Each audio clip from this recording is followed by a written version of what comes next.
All right, here we go. Thank you so much for being here. Let's shrink my screen so I can look at you. Okay, perfect. I will start at the beginning. Could you tell me a little bit about your experience discovering Shakespeare, your like Shakespearean origin story? Yeah, so I was actually thinking about this during the conversation with Deborah Ann Bird, because she's so open about her mentors and the people who have like spoken into her life. And I had totally forgotten this, but my my theatrical career, like in high school, began with a Shakespeare adaptation, and it's also the first time that I was invited to direct. So I went to like a very conservative Episcopalian high school in I shit you not, a town called White Settlement, Texas, that is just outside of Fort Worth. And my drama teacher, so I was like, fill in the blank, the one of like the only very few Black students there. And my drama teacher, Ricky Zide, was just this like amazing sort of like fiery Jewish woman who like now I like I've met many of those people in my life, but then she was like a very special unicorn for me. And I was like a basketball kid and like volleyball kid, and I like played sports and like did math and physics and stuff, and I like knew everything about what I wanted to be in my life. But I also have really bad asthma and allergies, and so I never could play softball, which would have been like the kind of like third thing where all of my sports playing friends, like we played volleyball together, basketball together, and then they all went and played softball, and I did drama club. Mm-hmm. And my senior year, we did an adaptation of Taming of the Shrew, called a musical adaptation called Shrew! Exclamation point. And I'd always been the stage manager since freshman year. And that year, but I would sit next to Zide, and I would always be like, what if they did this? What if they went over here? What if they did that?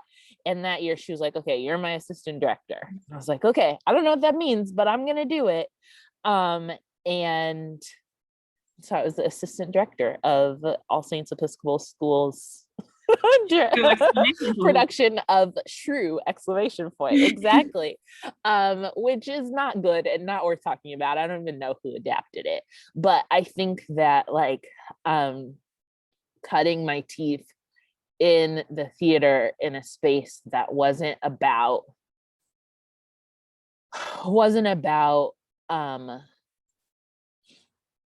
like finding a world that was mine, or like she was literally just like, get in here. We're doing stuff. This is not your space, this is not my space, but we're doing stuff and we're making a thing. I think has been like a defining factor of the type of work I do and the type of work I seek out, like from then on. So yeah, my theater origin story, which I don't actually talk about a lot, I often talk about like my first foray into theater in college after I decided not to become an engineer, but really like in high school it was Taming of the Shrew, and it was Ricky Zide. That's so fun. Shrew! Exclamation point. just as awful as you could possibly. It just couldn't be worse. Oh man, the high school Shakespeare productions. So you've come so far. Now that you are like doing the thing professionally and like well established in the community, have you had any particularly rewarding experiences as a Black Shakespearean that like combined your identity and your studies and projects in like a really fulfilling way? Or some that combined it in like a not very fulfilling way, if you want to talk about that as well. Yeah, I think that I'm trying to think. Hi, how are you? Good. Hey, puppers. I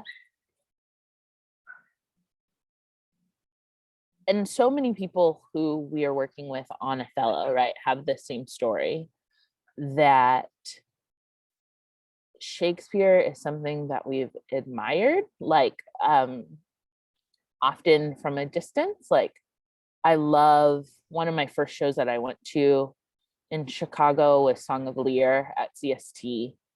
Um, my husband is actually from like 20 minutes outside of Stratford. So whenever we go back home, he and his mom, like a ritual that they have is going to the RSC. And I've been 3 or 4 times now. And like one of the most transformative experiences I've ever had as an audience member was seeing Titus Andronicus in a production where Aaron the Moor, I don't even know, it wasn't explicit, it wasn't like we're doing this thing, like it was just a combination of just brilliant direction and just like an unreal performance where it felt like everything he said was about Black liberation, and like, and he was the plumb line for the production and everybody else was unmoored. And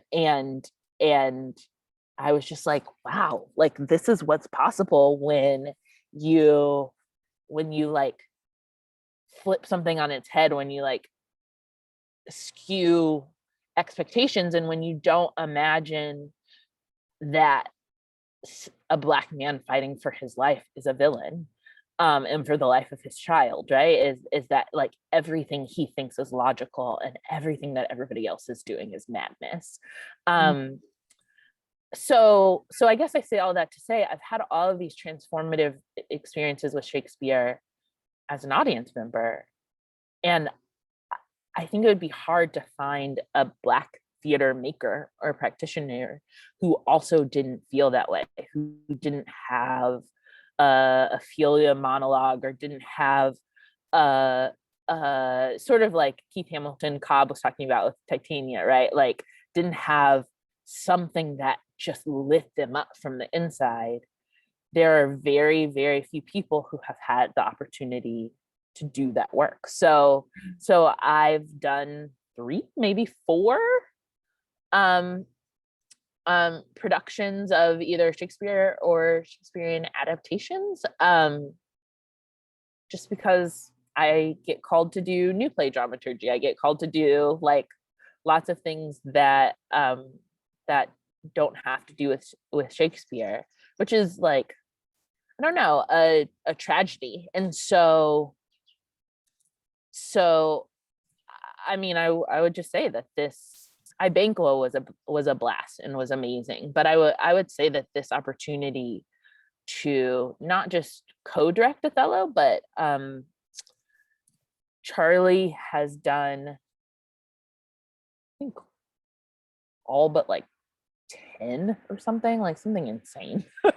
Like all of the plays, like 50 some odd Shakespearean plays and adaptations. And so getting to be in a position where I just get to learn, and like get to learn how to listen to the text and how to understand the meter and the rhythm and how to play with these positions and like do the thing that I've just been transfixed by so many times as an audience member is like such a gift. I don't even know, I don't know how to describe it as anything other than that, because there's so much text I've worked with that's so beautiful, but in terms of what I've seen, maybe it's because people have been working on it so long, right? There's so much that you can do with Shakespeare that it's so hard to do with other texts. There's so much there. I think it would be like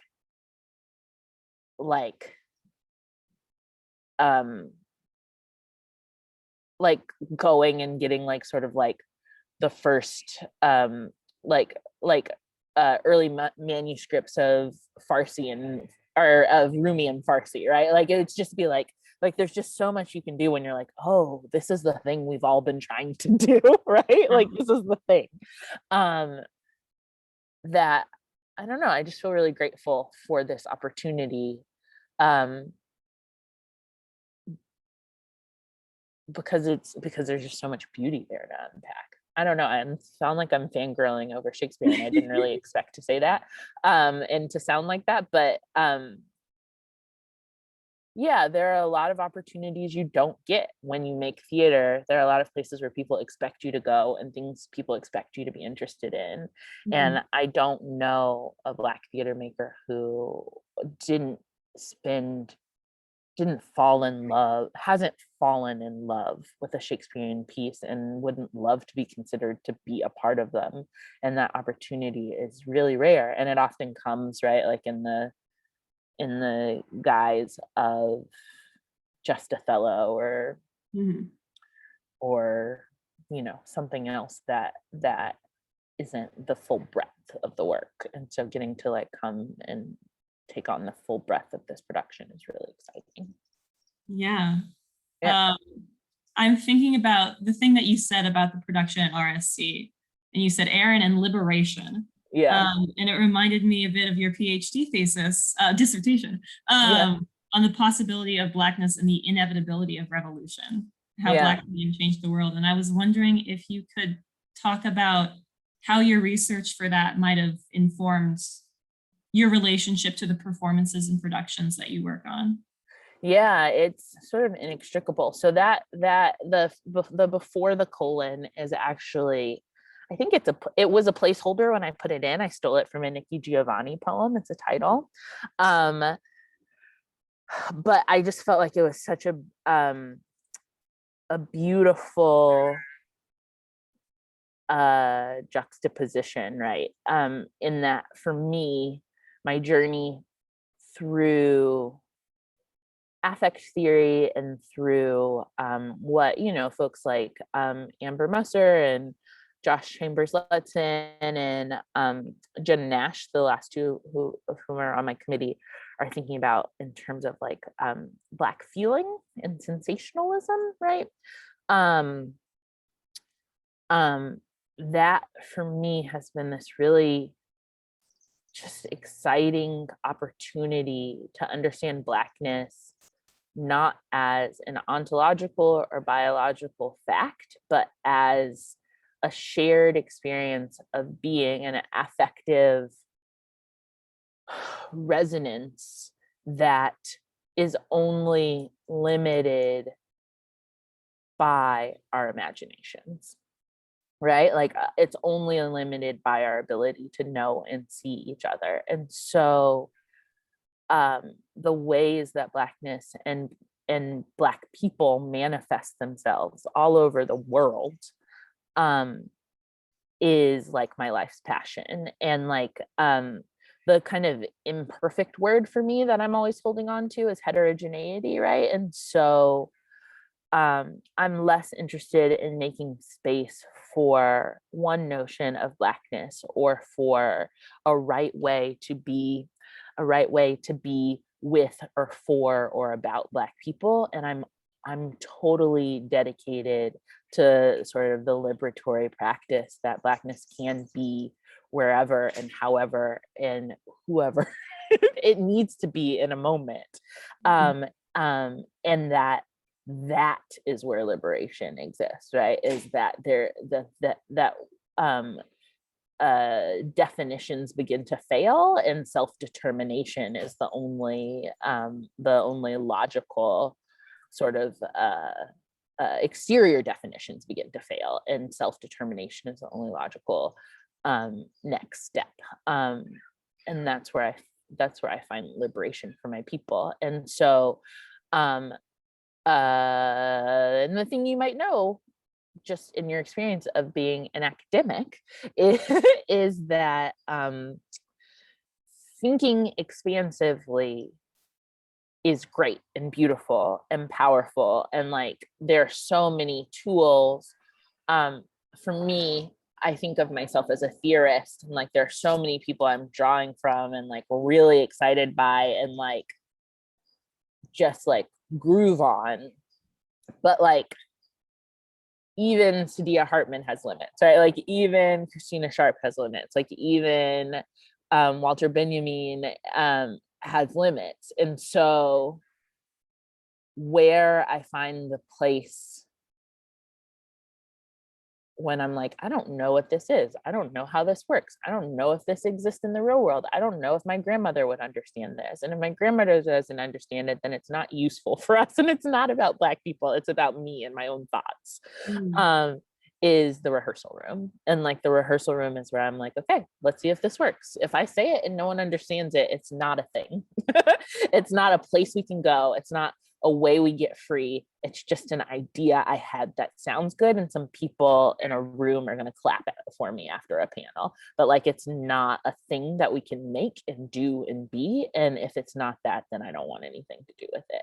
And so praxis for me is like really central, because my idea is just, who cares?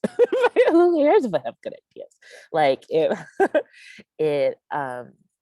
it matters if those ideas are tangible, practical ways that people find their own selves, their own stories, their own liberatory practices. And that, yeah. I love that. You said, I really love what you said about whatever it needs to be in the moment. And I was wondering if you could talk a bit about what the production that you mentioned of Othello that you're co-directing. Yeah. If you could talk about some of your hopes for that production upcoming this fall. Yeah.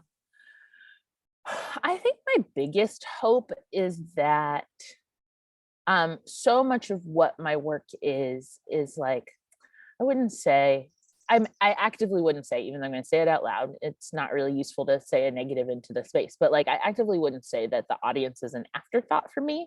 But I do think that, and this is sort of like my, y'all got a taste of my theorization, right? My collard green creativity, right? That like, things don't taste good if you don't put love into them. And so often I'll go to something, or I'll see a piece of theater, or I'll do whatever, and I'll be like, that was beautiful, but something's up. And then I'll talk to somebody who's in the cast or whatever, and they're like, oh yeah, it was a mess. Like, it was crazy, you know? And so for me, I think that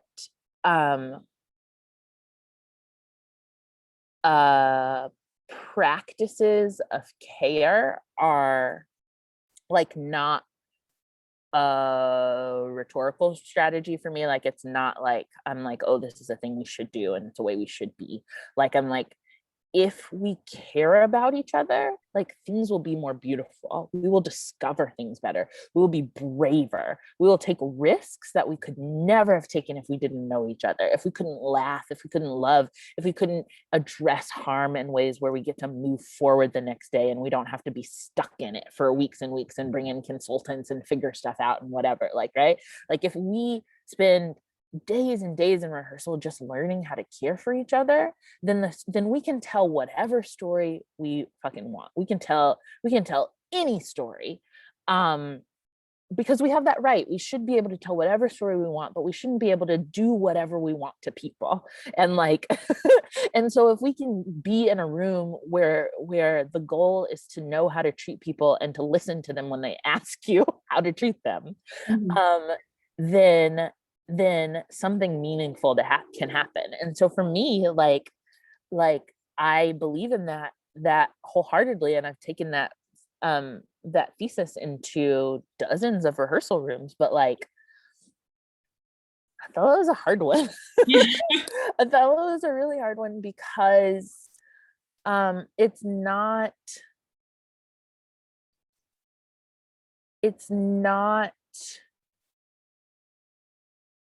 because it's a tragedy that never has really been given the opportunity to be a tragedy. Like, every production of Othello I've seen, I've just left really happy that Iago got everything he wanted, because Iago is always just the best. He's such a good villain. He's an unreal villain. He's so good.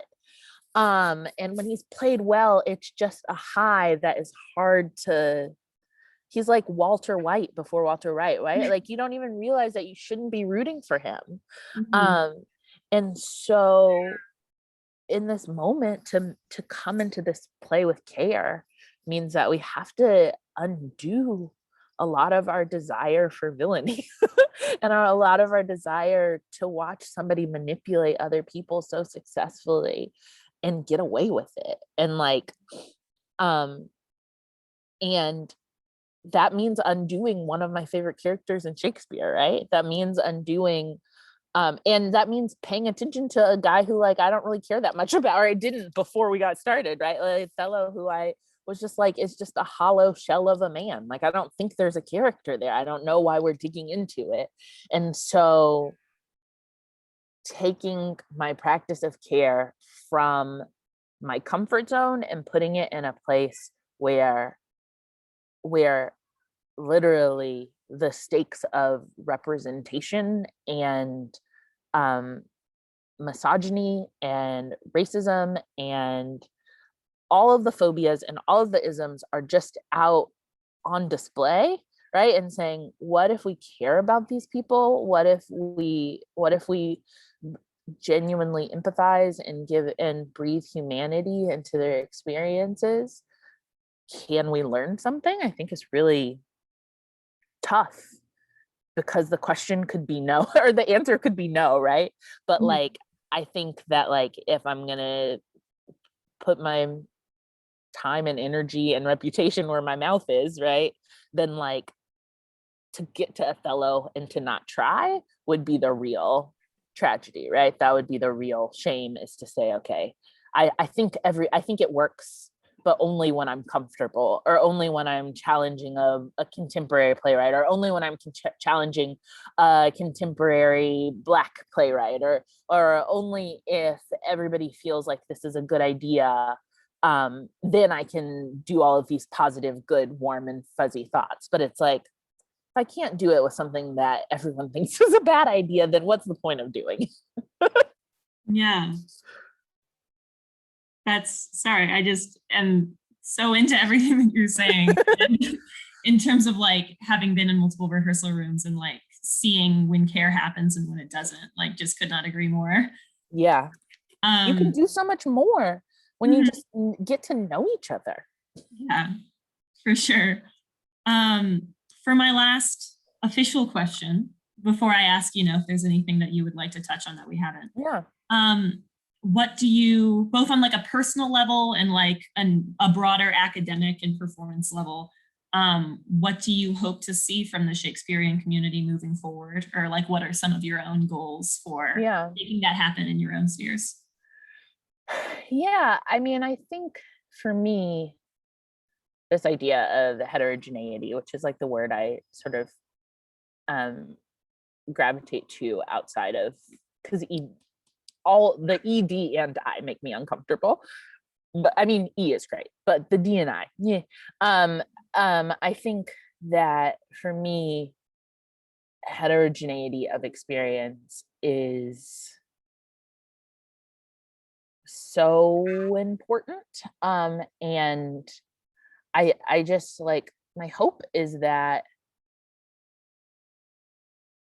all of these like brilliant actors and directors and dramaturgs and designers who I've run across who have like, I love that show. I would love to play Amelia. I would love to play Roxanne. I would love to be in the history plays, right? Like all of those folks who feel like they have something to offer to this thing that we imagine is not for us, right? um I just hope that they get the chance, because I think that the richness of these texts is because they aren't stagnant. Mhm. And so the idea that we're fighting against ghosts of 100 years ago or 500 years ago or whatever is, I think, as harmful as the first folio is, right?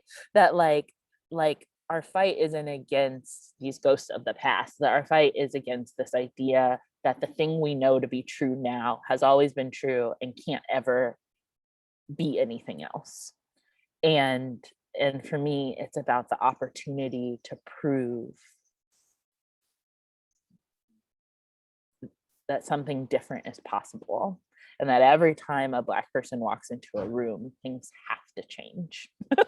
By virtue, it's a gravitational pull, right? Like that there, and not just Black people, but the way that Blackness operates in spaces is about uncovering truths. It's a new type of legibility that isn't possible when Black people aren't there.